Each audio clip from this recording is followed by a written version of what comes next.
Set to be sentenced, the nursery worker Vincent Chan, who sexually abused toddlers in his care. One parent told the court her daughter was harmed at a time when she should have been safest. Also this lunchtime, the Manchester United co-owner Sir Jim Ratcliffe says he is sorry his choice of language has offended some people after he said the UK had been colonised by immigrants. The number of people waiting more than 12 hours in A&E departments for a hospital bed has risen sharply. Plus, I don't even know what I want done. Yes, you do. You want him. Katie Holmes says the death of her Dawson's Creek co-star is a lot to process. And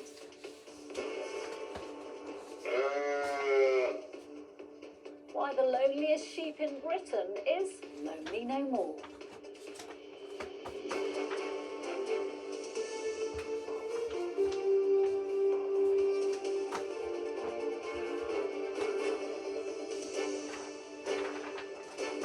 This is the ITV Lunchtime News with Nina Hossain.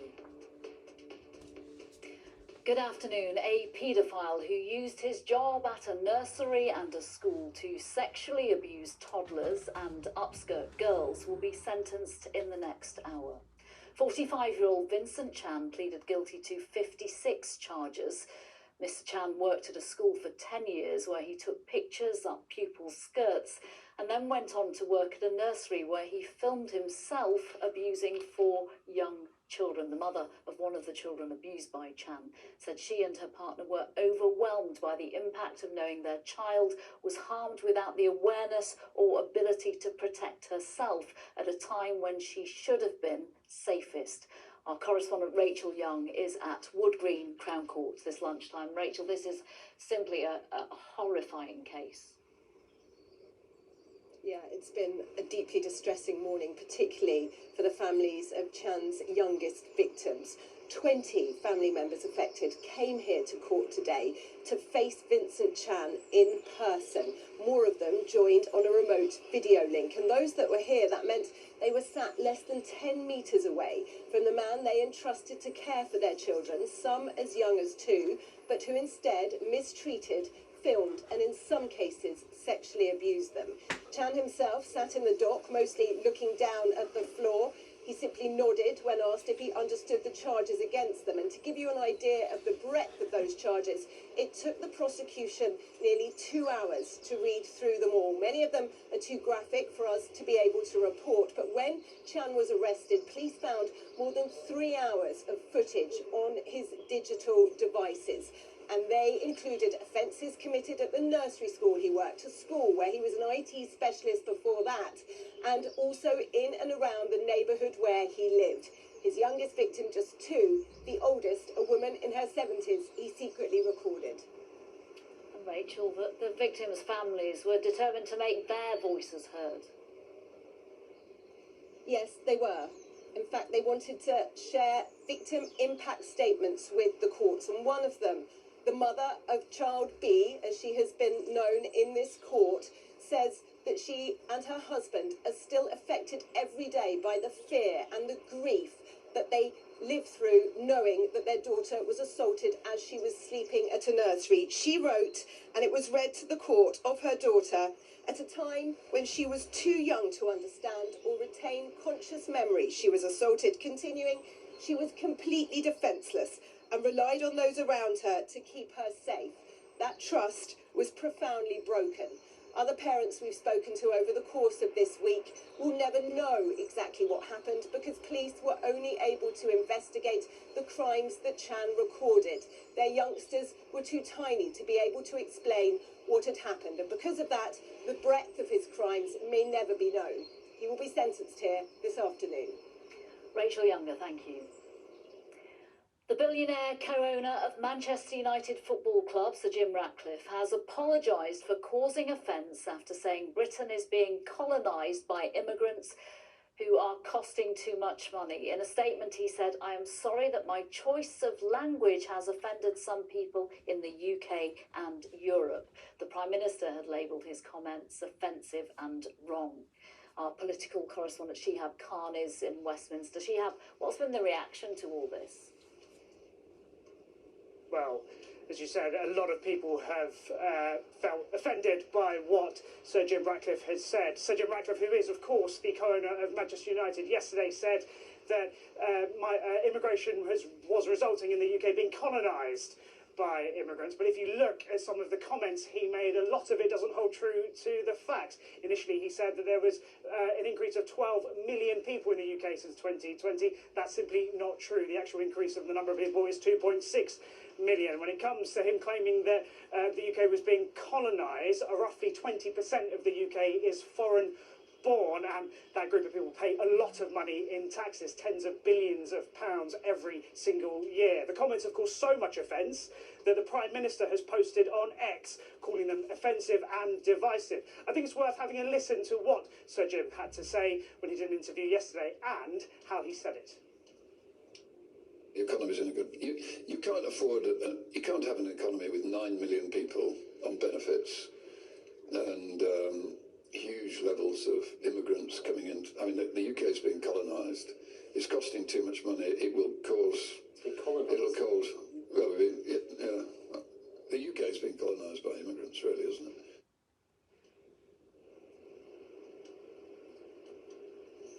Those were his comments. Has resulted in criticism from the Prime Minister, from the Chancellor. There's been a number of comments online. It's worth remembering that Sir Jim is the co-owner of Manchester United, an organisation which hires a lot of immigrants, whether it's players on the football field or it's staff in the club shop or in the canteen. They will be looking at those comments. He has apologised. He said he's sorry for the offence those words may have caused, but there'll be plenty of people who are still upset nonetheless. Shihab, thank you very much. Thank you. The suspect in a school shooting in Canada has been identified as 18-year-old Jessie Van Mustela. Authorities said she had a history of police visits to her home to check on her mental health. Police also confirmed that 8 people had been killed, having previously said there had been 9 fatalities. They also chose to make public that the attacker identified as a woman, having transitioned from being born male. Bangladesh has gone to the polls for the first time since the 2024 Gen Z uprising that ousted the former government in an election which is seen as a key test of the country's democracy. The Bangladesh Nationalist Party is the front runner to win. The UK economy endured a difficult end to 2025 with minimal growth during the final quarter. Figures from the Office of National Statistics show GDP rose by just 0.1% in the fourth quarter, which continued a trend of 0.1% in the previous 3 months. While the government is under increasing pressure, this will be a stark warning for the Chancellor, Rachel Reeves, who has promised to deliver growth. She's been at a BT Openreach training centre in Crawley this morning, and our economics editor Joel Hills is there. Joel, just 2 days ago, Sir Keir Starmer insisted Rachel Reeves is turning the economy around. Is there any evidence that that is actually happening? Well, 2025 began with a roar, but ended, unfortunately, with a splutter. The shutdown of Jaguar Land Rover, the cyber attack back in September didn't help, neither did the doctors' strike, or the endless speculation in November in the run-up to the budget, much of which, of course, was encouraged within government. In terms of the actual number, 1.3%, that was annual growth last year. That is actually a very modest improvement, but it's not strong enough to make a meaningful difference to people's living standards, which is, of course, what the government has promised to deliver. Labour was elected on that promise. It has spent the last 18 months reforming the planning system, signing trade agreements, investing in infrastructure, but it's not yet clear that much of the strategy is having an impact. And even within her own party, the Chancellor's under pressure to come up with a plan B. No sign of it here, though, this morning. we're creating the conditions for growth by returning stability to the economy and bringing in investment. Is there more to do? Absolutely, but we've created the conditions for growth, and I'm confident that this will be the year that we see the results of that. I'm here at a place where BT is investing. It's ripping out copper wires and replacing them with fibre optic cables to improve internet speeds. But businesses generally aren't investing. That's really an issue. Now, things may improve from here. Interest rates may fall further. The Bank of England was hinting at that. Inflation is fading. Consumer confidence is starting to pick up. Unemployment has risen pretty rapidly, but remains fairly low by historic standards. And the Chancellor and the Prime Minister, their approval ratings are in the gutter. They're absolutely dire. They could really do with something that looks like an economic revival to loom into view pretty quickly. Joel Hills, thank you very much. Thank you. Still ahead, a new milestone. For the first time, the British Medical Association has warned about the health risks of ultra-processed foods. And Three's company for what was once the country's loneliest sheep.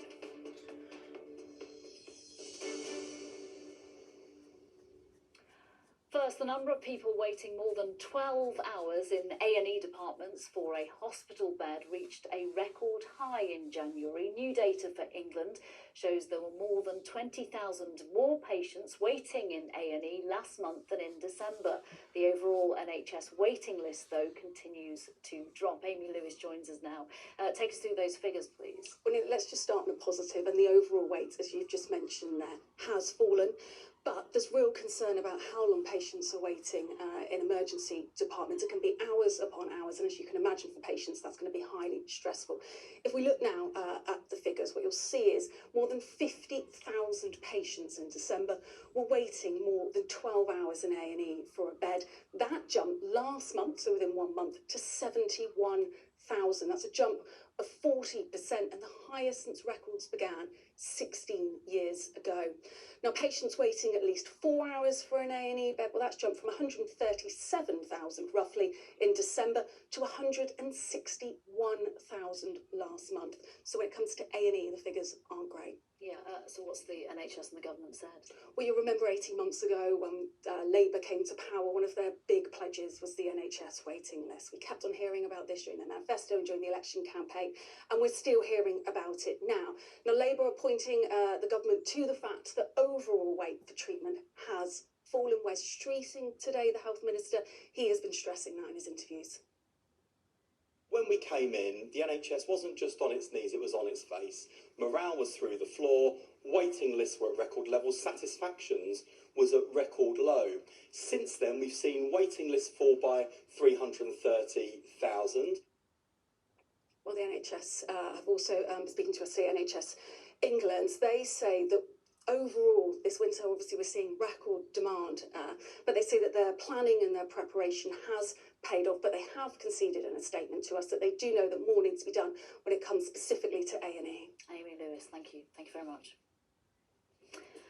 For the first time, doctors have warned that ultra-processed foods are contributing to rising levels of obesity and other preventable diseases. The British Medical Association says the country's current approach to producing and marketing food is failing to protect public health. It says more than 60% of a child's daily energy intake comes from ultra-processed foods, and that well over half of adults in England now classify as overweight or obese. The problem is that many ultra-processed foods are hidden in other products. For example, a typical loaf of white bread can contain up to 19 ingredients, but a supermarket chicken meal deal wrap can contain a whopping 74. And while you might expect a strawberry yoghurt to be healthy, it can have 14 ingredients, 8 of which are ultra-processed. Professor Chris Van Tulliken from UCL joins me now. Dr. Chris, it is 3 years since you wrote your book on UPFs. It's become the food Bible for many. Has it taken the BMA quite a while to catch up, or are you just relieved that the association is now seemingly taking action? I think the BMA report is really a spectacular document. It's very readable. I'd urge anyone to go and go and have a look at it. Have they taken their time?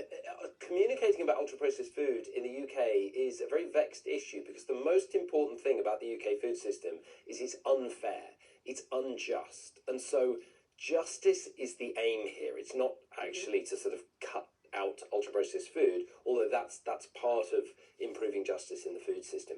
If we do things carelessly, it's very easy to implement a bunch of policies that will make life much more expensive for families on low incomes. So the BMA have, I think, taken their time and they've gathered evidence. Since I wrote the book, there's been a huge volume of evidence produced that now has really established causality. So we know now that a diet high in ultra-processed food isn't simply a diet that's eaten by people who live with other disadvantages. It does cause negative health outcomes or, diet-related disease. Yeah, Dr. Chris, if people haven't heard you on the television or radio or on your podcast before, just take us through what a UPF, an ultra-processed food, does to our bodies. If they haven't heard me talking about this endlessly. So ultra-processed food is a formal scientific definition, and there was a slight mistake in what you said earlier, and this isn't, I'm not trying to pick you up on this, but it's important to clarify. There are additive ingredients that make a product ultra-processed by definition, but those ingredients are not ultra-processed ingredients, if you like. So the formal definition is very long. It's used by the World Health Organization, by UNICEF, by research groups all around the world. We've got thousands of scientific studies now. But if you're a consumer and you're looking at a sandwich or a yogurt and you want to know, is this likely to be ultra-processed? If there are ingredients on the list of ingredients that you don't typically find in a domestic kitchen, it's probably an ultra-processed food. So I think you said there was a sandwich with, or a ready meal with more than 70 ingredients. There'll be things like emulsifiers, stabilizers, foaming agents, non-nutritive sweeteners, colorings, bulking agents. All of those additives are likely to indicate that the product is an ultra-processed product. And the crucial thing to remember about ultra-processed food is it's not the additives that are the main problem. It's the additives are a sign that it's a product made by a company whose ambition and purpose is to sell as much food as possible. That's why food companies exist. And so they deliberately engineer the food so these foods are very hard to stop eating. So we eat too much of them, they don't fill us up, and that's why we're seeing such catastrophic rates of weight gain, even in very, very young children. Okay, Dr. Chris, important clarification there. Apologies for that mistake. Thank you so much for joining us and giving us some advice about this situation. Thank you. Katie Holmes says the death of her Dawson's Creek co-star is a lot to process. James Van Der Beek's death was announced yesterday. He was 48. He'd been diagnosed with bowel cancer. Holmes praised his bravery, compassion, selflessness and strength. Philip Syme has more. You're Dawson. Yeah, I know. We met before. I'm Jen. Oh, the granddaughter from New York. Okay. He was known to millions as Dawson Leary. Fame came early for James Van Der Beek. At just 21, he was cast as the earnest heartthrob I thought it was going to be simple. in the American teen drama. His portrayal of Dawson, one of the first to show male vulnerability on screen. Dawson. Joe, go. I'm telling you before I take it all back, all right? Just go. He would go on to achieve Hollywood fame Playing football at West Canaan may have been the opportunity of your lifetime. before returning to sitcoms, one in which he played a fictionalized version of himself. We're not here to talk about Dawson's Creek. His wife of 16 years announced his death last night, saying her beloved James passed peacefully and that he met his final days with courage, faith, and grace. I had to look my own mortality in the eye. I had to come nose to nose with death. He was diagnosed with bowel cancer in 2023. The cast of Dawson's Creek reuniting last year in support of their co-star. Support on show again today. Katie Holmes, who played his best friend, saying she was grateful to have shared in a piece of James's journey. Another co-star, Busy Phillips, adding, "My heart is deeply hurting for all of us." Reese Witherspoon said he was an extraordinary, talented man who showed great kindness and grace in every action. They will appear together this summer in a prequel to the Legally Blonde series. A last act for this father of 6, who was described today as one in a billion.